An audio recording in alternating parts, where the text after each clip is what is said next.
결국 올 것이 왔다. 난방비 폭탄, 전기료 폭탄 한꺼번에 덮쳤다는 이야기입니다. 2월 14일이 되니까요.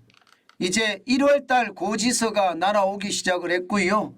이제 2월달 고지서도 조만간 또 확인이 될 것 같습니다. 그런데 그 내용을 보면 난방비도 어마무시하고요. 전기료도 장난이 아닙니다. 그러니 폭탄이라는 말이 이게 무색하지가 않습니다. 여러분 이거 한번 보세요. 전년 대비 1월 사우나 전기료 증가율입니다. 사우나의 전기료 증가율이에요. 59.80%입니다. 굉장하죠. 59.80%라는 것은 여러분 이게 거의 뭐 폭탄이라고 해도 과언이 아닙니다. 이게 제가 여러분들에게 만들어서 말하는 것이 아니고요. 실제 매일경제가 이렇게 보도를 했고요. 그 실제 내용을 보면 말입니다. 2022년 1월에는 306만 원이었던 것이 2023년 1월에는 489만 원이라는 거예요. 이게 제가 있는 곳이 송파구거든요. 이 송파구에서 23년 동안 여성 전용 사우나를 운영해 보신 분의 이야기니까 이거 틀린 거 이야기 아니잖아요. 그러면 전기료 자체가 59.8%가 올랐습니다. 아니 여러분 하루 매상이 30만 원 40만 원인데 전기요금이 15만 원이라고 그러면 이거 매장 계속할 수 있을까요? 매장 계속하기가 굉장히 힘들 것 같은데요. 489만 원이라고 이야기하면요. 489만 원이라는 숫자가 여러분 이게 하루로 따지면 거의 16만 원 되거든요. 15만 7천 원이거든요.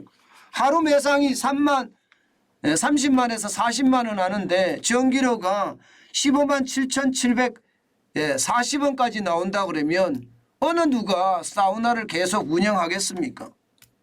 그러니까 야 이대로는 안 되겠다. 폐업을 해야 되겠다. 이 말까지 나오는 거예요. 게다가 이게 1월만 이런 게 아니잖아요. 이제 2월이 되면 2차 폭탄은 더 심각할 거라는 겁니다. 2차 폭탄은. 아마 이거 장난이 아닐 거라는 이야기가 그냥 솔솔 나옵니다. 이게 사우나만 이러냐? 아닙니다. 카페도 마찬가지입니다. 2022년 1월에는요 40만 원 나왔던 것이 2023년 1월에는 63만 원이 나왔습니다. 57.5%예요. 57.5%. 굉장히 많이 나왔죠.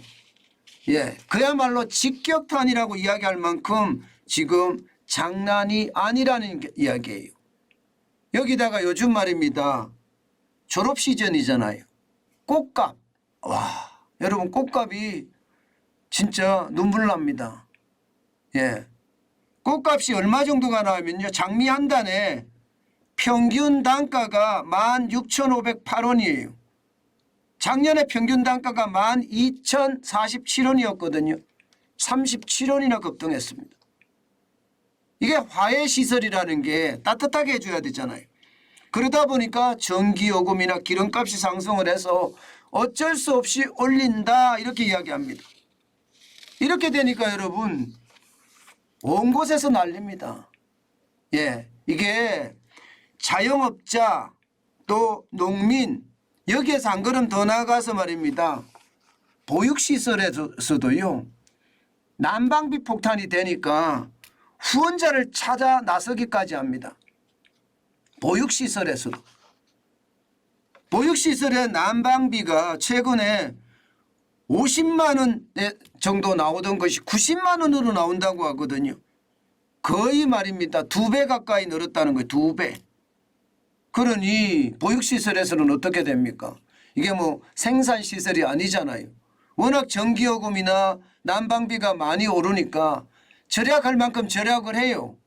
방 안의 온도를 낮춘다든가 온수를 보급하는 시간을 줄인다든가 그래도 부족하면 여러분, 지금 후원자를 찾아 나설 정도로 그만큼 열악하다 이렇게 이야기합니다. 게다가 장애인 시설이나 소규모 공동체 여기도 마찬가지입니다. 난방비나 전기료가 1년새에 거의 20만 원 30만 원 오르니까 이거 감당하기 어렵습니다. 노인복지관이요? 한 해 난방비가 850만 원 나온다면 여러분 노인복지관을 운영을 할까요? 850만 원이면 적은 숫자가 아니잖아요. 그러니 어느 한 곳도 말입니다. 성한데가 없다 이렇게 이야기합니다. 많은 사람들이 전기료가 많이 오르고 가스요금이 많이 오르니까 한계 상황으로 간다 하는 이야기까지 나옵니다. 빌라나 혹은 오래된 아파트도 마찬가지라는 거예요. 이게 난방비 폭탄이 나오면 이게 눈이 휘둥그레지는 게 아니라 입이 쩍 벌어진다고 합니다. 눈이 휘둥그레지는 것은 좀 놀란 정도라고 하면 입이 쩍 벌어지는 건 충격이라고 봐야 되거든요. 아마 여러분들도 겪으셨을 거예요. 저도 1월 달에 난방비가 장난이 아닙니다. 장난이 아닙니다. 저는 2배가 더 나왔습니다. 2배가. 이게 저는 웬만하면 난방비를 그렇게 많이 안 켜고 살았었거든요. 그런데 12월, 1월에는 난방을 하루 종일 켜놓을 정도로 켜놨었습니다. 그랬더니 말입니다. 이게 11월 대비해 보면 12월이 폭발했어요. 폭발. 배수를 따질 수 없을 만큼 늘어났습니다. 제가 거의 난방을 안 틀다가 12월에는 계속 틀었다니까요. 그랬더니 몇만 원 하던 게 몇십만 원이 아닙니다. 100만 원대까지 올라갔습니다. 그러니 이게 사는 게 참 비용이 많이 드는구나 그렇게 생각할 수밖에 없는 거고요. 전기요금이야 옛날하고 조금밖에 안 올랐더라고요. 전기요금은요. 그나마 말입니다. 전기요금이 많이 쓰지는 않으니까 그죠. 그런데 난방비가 너무 많이 올랐어요. 그래서 난방비 폭탄이란 말이 이게 틀린 말이 아닙니다. 게다가 문제는 앞으로 더 올라갈 거 아니에요. 지금까지도 여러분 지역 난방비는 34%가 올라갔고요. 도시가스는 36.2%가 올라갔습니다. 전기료는 29.5%가 늘 올라갔어요. 그런데 올해도 계속 올린다는 거 아닙니까? 전기료도 올리고 가스료도 올린다고 하니 이거 괜찮을까 이런 생각 듭니다. 제가 올 것이 왔다는 이야기가 바로 그런 이야기예요. 이 난방비라는 게 물가의 어떤 일환이잖아요. 그럼 물가도 올라간다는 이야기가 되는 겁니다. 서민의 삶이라는 게 굉장히 고달퍼진다는 게 물가인데 참 이것을 보고 있으면 문재인 정부가 참 잘못했다 이런 생각이 전 많이 들어요. 미리미리 올려서 대응하게 해줘야 되는데요. 갑작스럽게 난방비가 몇 배씩 나오니까 거기에 이게 감당하지 못하는 마음이 커졌다는 이야기가 되는 거거든요. 여러분 절약밖에 없다고 하지만 지금 고공행진하는 가스료, 전기료 때문에 서민 경제는 점점 냉골로 빠지고 있고요. 이 냉골로 빠진다는 이야기가 여러분 결국 실물 경제가 무너진다는 이야기거든요. 이게 가면 갈수록 실물 경제의 상황은 더 어려워지지 않겠느냐 저는 이런 생각을 참 많이 해요. 여러분 경제에서요 가장 중요하게 생각하는 게 저는 실물 경제입니다. 왜냐하면 소비와 직접적인 연관이 있기 때문에요. 소비가 떨어지면 경제 성장률이 빠지잖아요.